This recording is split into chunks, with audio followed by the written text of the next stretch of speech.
오늘 2023년 하반기 경제정책 방향에 대해서 발표가 있었습니다.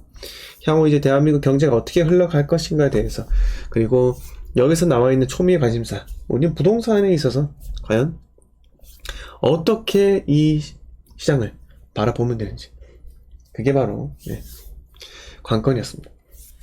네, 소다님 반갑습니다. 콩깍지님 반갑습니다. 인천사랑님 반갑습니다. 네, HJ님 반갑고요. UK님 반갑습니다. 네, 쭈리님 반갑습니다. 시넬님 반갑습니다. 자, 여기서 7페이지 7페이지에 가면, 자, 2023년 경제 전망이에요. 자, 보시면은 경제 성장률이 2023년에, 자, 전년 대비해서 보세요. 네. 전년 대비에는 경제 성장률이 2.6%였는데 2023년은 1.4%예요. 네. 성장이 좀 둔화되죠.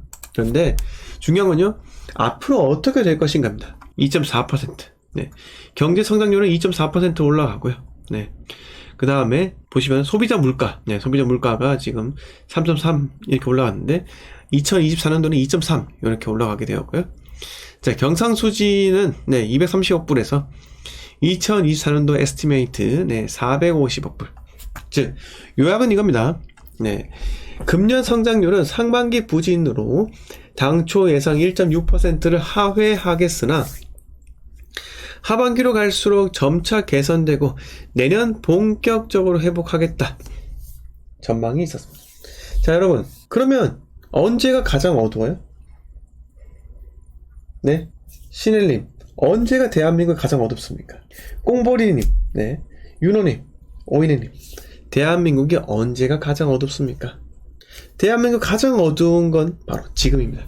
미준호님께서 정확하게 맞추셨습니다. 네, 맞아요. 네. 자, 그러면 투자는 가장 어두울 때 하는 거 아닌가요? 맞습니까? 투자는 가장 어두울 때 하는 거예요. 왜? 어두울 때 해야지 빛이, 즉 해가 뜨지 않겠습니까? 해가 뜰 때 내가, 해가 중천에 떴을 때 팔고 나간다는 거예요. 여러분, 이거는 투자에 있어서 정석이에요. 투자에 있어서 정석이라고요. 제발, 그래서 제가 말씀을 드리지만은 그냥 올라간다며, 올라가기 때문에 사면 안 된다는 거예요. 우리는, 그래서 제가 늘 말씀드린 부분이, 부동산은 기도매매입니다. 기도매매. 네, 호리님, 기도매매 뜻이 뭔지 아십니까? 네. 부동산 투자가 기도매매라는 건요, 올라갈지 내려갈지 그 아무도 모른다는 거예요. 그냥 내가 매수해서 그때부터 올라가기를 간절하게 바라면서 기도를 한다라는 겁니다. 그게 바로 부동산 투자예요. 근데 어쩔 수 없이 내가 한번 사면요, 양도세, 비과세 또는 6에서 45% 일반 과세를 받기 위해서라도 최소 2년은 보유를 해야 됩니다. 2년이요. 그러면 여러분, 자연스럽게 2년 동안 기도하는 거 아니겠습니까? 자연스럽게요. 자, 그래서 이렇게 말씀드리면, 아무튼 어두운 시기에 우리가 들어가야 되고, 여기 정부에서 서기관, 사무관들, 대한민국에서 가장 내놓으라고 하는, 정말 똑똑하신 분들, 행시 패스하신 분들, 이렇게 이야기하잖아요. 하반기로 갈수록 점차 개선되고 내년 본격 회복 전망. 여러분, 경제가 좋아져요. 미분양이 감소합니다. 그러면 이미 바닥 대비 상당히 떴습니다. 그런데 내가 미리 진입했는데 이런 뉴스거리가 나온다. 하반기로 갈수록 점차 개선되고 내년 본격 회복 전망, 이렇게 나온다. 그러면 어떻게 될까요? 하반기로 갈수록 점차 개선되고 내년 본격 회복이다. 그러면 선진입하신 분들은요, 웃음이 나는 거예요. 너무 좋아. 그리고 본인이 매도해야 되는 시기를 본인이 스스로 결정할 수 있는 겁니다. 자, 상승기 때. 자, 물 들어올 때 노저라는 말이 있잖아요. 상승기 때. 갭 투자. 전세 끼고 매수하려고 하는 갭 투자자들이, 엄청나게 들어옵니다. 그분들한테 넘길 수도 있고요. 넘길 수도 있고, 그리고, 또는 실거주 목적에 그렇게 하려고 하는 사람들도, 매도를 또 할 수가 있게 되는 겁니다. 자, 아무튼 간에 이렇게 한번 말씀 한번 들어보았고요. 자, 그러면 부동산에 대한 이 내용들 한번 넘어가 보겠습니다. 자, 페이지가 24페이지고요. 여러분 나중에 이거 전체 다 읽을 필요는 없어요. 전체 다 읽으실 필요 없고요. 딱 부동산에 해당되는 것만 읽어보시면 돼요. 그 다음에 방금 제가 말씀드린 대로 2023 경제 전망만 보시기 바라겠습니다. 자, 주거 안정이에요. 역전세, 전세 사기 등 서민 주거 안정 저해 요인 방지에 주력하고 주거비 부담 완화 노력을 지속하겠다. 이겁니다. 즉, 정부에서는요, 아직까지는 상승하는 시기가 아니다. 이렇게 우리 희롱 형님도 마찬가지고 그렇게 이야기하셨습니다. 근데 이번에 정부에서 중점적으로 다루는 이 대책 같은 경우는요, 바로 역전세와 전세 사기 등 서민 주거 안정 저해 요인 방지. 이게 바로 정부에서 가고자 하는 방향이에요. 그러면 역전세와 전세 사기 등 임대차 시장 리스크를 관리를 강화하겠다. 이러면 어떻게 할까요? 보면은 이렇습니다. 즉, 대출을 완화해 주겠다는 거예요. 지금 예를 들어서 원래 2020년 8월 이전에 계약갱신 청구에 도입되기 전에 3억이었던 전세가가 계약갱신 청구이 도입하면서 전세가 폭등으로 현상이 일어나게 되었고, 2020년 8월부터 해서 3억이던 전세가가 바로 6억이 돼버립니다. 전세가가 2배 가버리는 그런 기이한 현상이 발생한다라는 겁니다. 근데 그 전세가가 하락했어요. 지금 4억이에요. 그러면 집주인은요, 6억을 돌려줘야 되는데, 지금 새로운 세입자에 맞춰봤자 4억이라는 거예요. 2억을 어디서 땡겨와야 되잖아요. 그게 바로 여기 나와 있습니다. 자, 세입자 보호 조치를 전제로 7월 말부터 1년 한시적으로 보증금 차액에 대한 반환 목적 대출에 한해 대출 규제 완화입니다. 자, 즉, 이 말이죠. 내가 집이 7억짜리예요. 원래 전세가가 3억짜리가 6억까지 치솟았다. 상승했다는 거죠. 근데 그게 4억이 되었다라는 거예요. 즉, 6억짜리 전세 세입자가 살고 있는데 4억짜리 현재 시세가 4억이라는 거예요. 그럼 2억이 필요하잖아요. 그러면 새로운 세입자를 구하고 나머지 차익에 대해서만 후순위로 대출해 주겠다라는 겁니다. 당연한 거 아니겠습니까? 여러분, 당연하죠. 자, 이렇게 해야지 다음에 들어오는 전세 세입자가 선순위가 되는 거예요. 물론 주택담보대출, 즉 담보대출이 후순위로 될 것 같은 게 제 생각이에요. 이게 정확하게 나와 있지 않은데, 보시면 후속 세입자 보호 전제하에 대출해주겠다. 즉, 전세금 반환 목적 외 사용 금지를 시키겠다. 즉, 2억 있죠? 6억짜리 전세 세입자를 내보내면서 4억짜리 전세 세입자를 들이면서 2억을 대출받은 겁니다. 그 2억은요, 자, 집주인이 전세금 반환 보증료 부담을 의무화시킨다는 거예요. 이 2억도 정부에서 보증을 해준다는 겁니다. 자, 반환 대출 금액은 은행이 세입자 계좌로, 죄송합니다. 2억을 보증해준다는 말이 아니고 4억에 대해서, 새로운 세입자의 4억에 대해서 집주인 전세금 반환 보증료 부담을 의무화시키겠다. 자, 그리고 반환 대출 금액은 은행이 세입자 계좌로 직접적으로 지급을 하겠다라는 말이죠. 왜? 원천 차단시키겠다는 거죠. 집주인이 악용해서 대출만 홀랑 받아먹고 튈 가능성이 있으니까 그거를 전세금대로 받고 대출은 대출대로 받잖아요. 그러면 집주인은요, 그냥 6억을 그냥 꽁으로 먹고 튈 수가 있는 거예요. 그걸 막고자 하기 위해서 이렇게 정책 방향이 결정이 되었고요. 이게 아마 시중은행으로 내려가겠죠.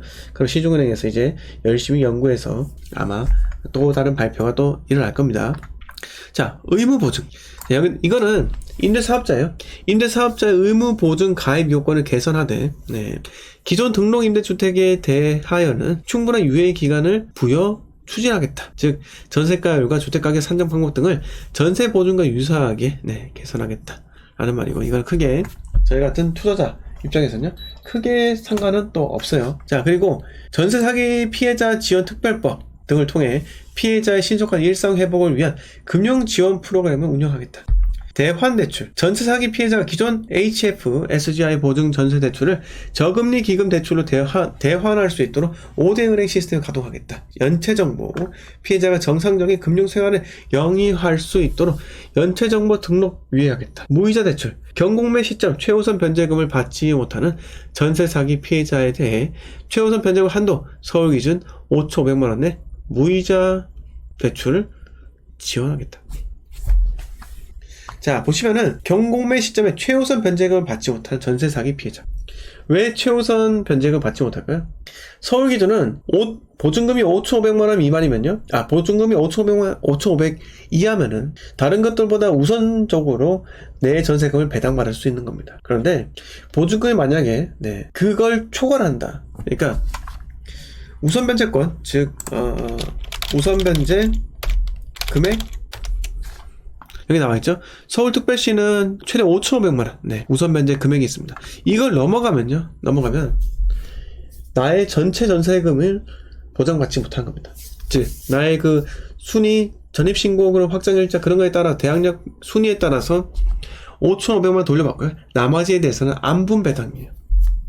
근저당, 가압류 등등 여러 가지 권리관계 있지 않겠습니까? 거기에 따라서 안분배당입니다. 안분배당은 엠빵 한다는 말이에요. 자, 가압류가 10개 걸려있다고 생각해보세요.